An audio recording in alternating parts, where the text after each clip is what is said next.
Mga anak! Maganda ba? Oh, mawawala ako ng 3 araw Nay, kailangan ba talaga tumuloy doon? Importante yun anak. Minsan lang ikasal yung kumare ko, no? Tsaka sa Cebu siya gagawin, di ba? Shala. Basta Nay, mag-ingat ka ha. Oo naman anak, huwag ka mag-alala. O siya na, alis na ako. Mga kapatid mo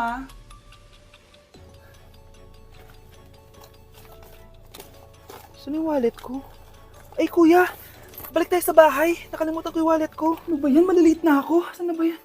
Ito. Ano ba yan? Oras na.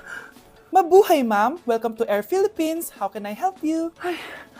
Miss, dito po ba yung flight VD415? Yes po ma'am, check ko lang po.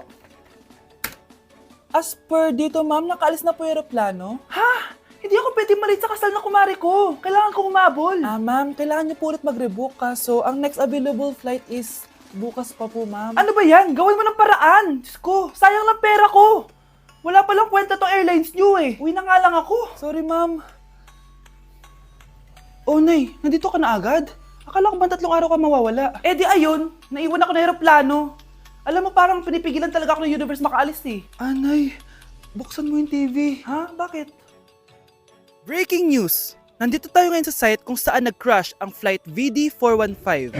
Ayon sa mga otoridad, walang nakaligtas sa mga pasahero nito. Kaya pala, kung nakasakay ako dun sa aeroplano na yun, patay na ako ngayon.